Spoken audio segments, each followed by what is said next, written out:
What's up, my fellow Cybertronians? Welcome back to another one of my weekly videos, and today we're gonna be reviewing the upscale knockoff of SS18 Bumblebee. So Big Beetle. Alright.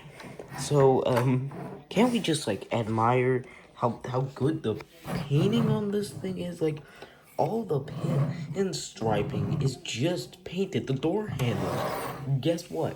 Painted. Unfortunately, the mirrors aren't painted, but like even the indicators painted. Like rims, beautifully painted. And guess what? They no longer have those gaps. The brake lights. Guess what? You say it with me.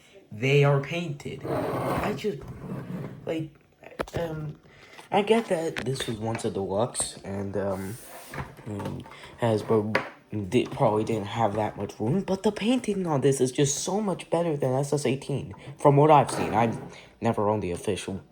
But yeah, he does the hi. He does that thing. Anyways, to give you a reference on how big this beetle is, it's time for size comparisons. Optimus Prime, and Mini Optimus Prime.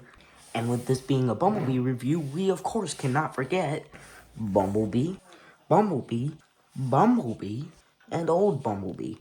Anyways, I think I forgot Bumblebee. And my next review for next week, Grimlock. Let's go. Anyways, that's about it for the vehicle mode, other than the fact that it just slides across a smooth surface. But let's just get down to the transformation. So, first, you just want to... Oh, I forgot to zoom in. First, you just want to untap the front wheels, and then bring up the arms like so. So he's just going, oh, I'm gonna hit you, like that. And then now just get your grubby fingernail in between the roof and the doors, and just accordion up the roof. All right. Now, anyways, you just want to bring up the arms on that hinge and bring them down on the ball joint. Fold down just hinge out the fingers and the hand like so. Just do the same things on the other side. And you got the creature. Yes, you got the creature. And just bring out the doors. No, the sides of the car, like so. And you got a flying Bumblebee. And now you just want to bring down these little window pieces, like so, and fold in the back of that door, creating a door wing. Alright? Now, anyways, do the same things on the other side, like so. Now, you just want to take the calves, rotate the waist clearance, be damned. Come on. There you go. There you go, like so. Split the legs, like so. Just simply bring down the foot. No, the calf, sorry. Just the cannon. The gun arm fell off. And just make sure to accordion up the back of the calf, tabbing in the front of the calf, and that's a leg done. Same things on the other side. So anyways, you just want to, hold up, let me raise the stand.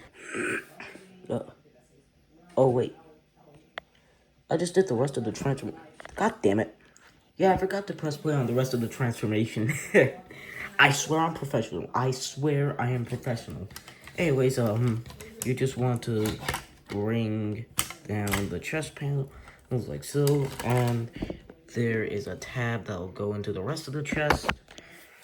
And so just tab that in. Same thing on the other side, so just tab that in.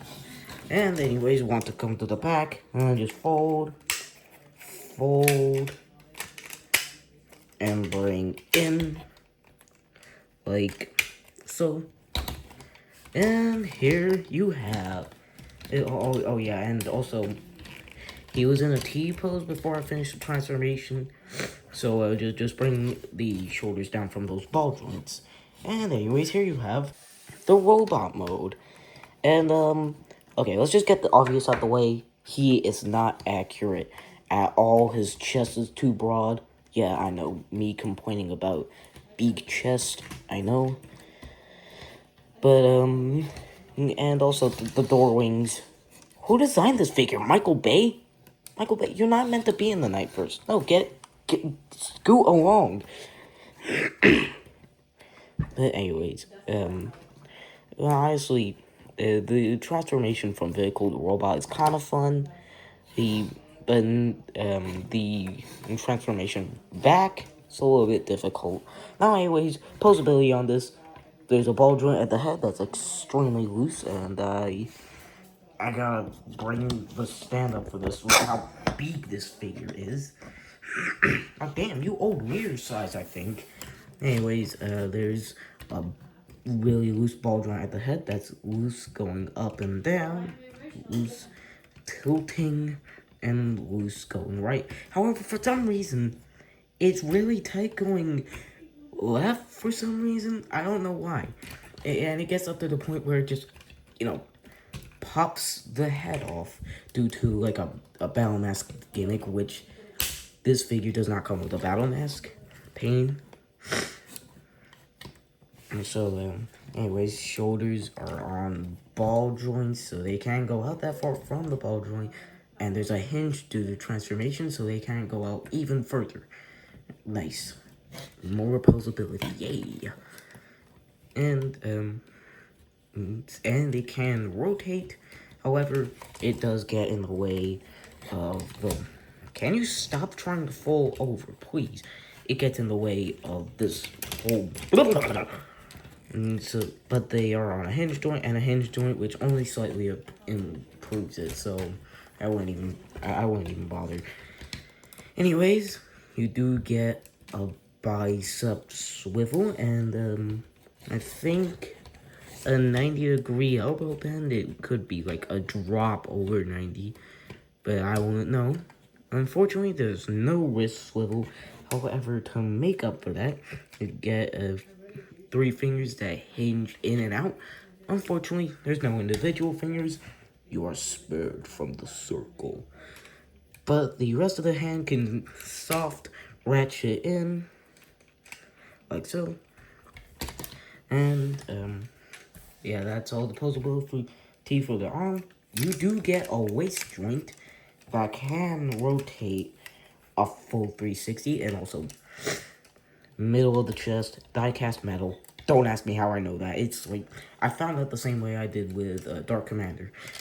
Yeah, hips are on ball joints, and this is another thing that got affected by the upscale. Pain. Like, the other one is fine. It's nice and tight, that's what she said. But, this one is just so loose. And these door wings, they are so loose. However, unlike another Bumblebee, first movie, Deluxe Bumblebee, it can't actually stand on its own. Like, not even touching it, and it's standing. Nice. So he can kick really far, and they can go back that far before bumping into the... And you get your thigh rotation, and move the arms out of the way for this beautiful spread. And anyways, you get a tight bend at the knee.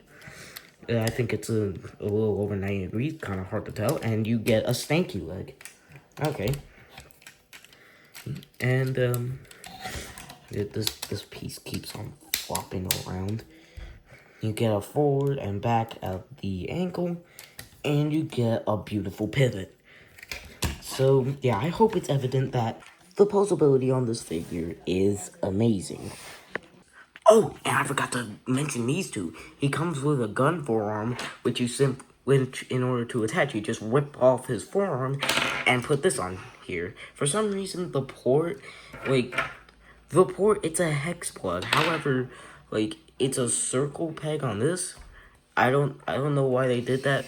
And he also comes with his blade that simply just attaches onto his forearm with two tabs. Yeah, that's really great.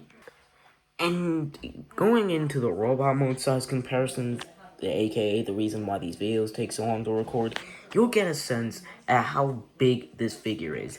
Anyways, it's time for Optimus Prime, Optimus Prime, and Optimus Prime. And of course, Bumblebee, Bumblebee, Bumblebee, and old wait, where'd he go? I'm down here! Oh, he's even acting old. He can't even stand up. And Bumblebee.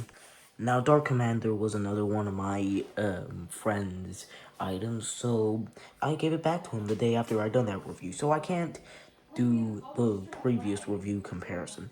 However, I can do the next review comparison, which is SS86 Grimlock. So he's about Dinobot size. So overall, this figure is awesome. Alright, he has much better paint than SS18.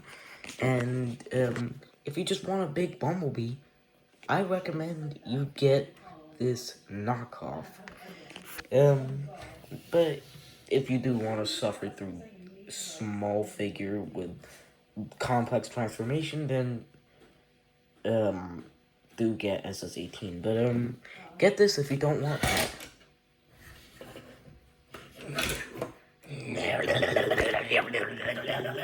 But anyways, I will see you next week. This is Cybertronian Reviews signing out. Thanks for watching.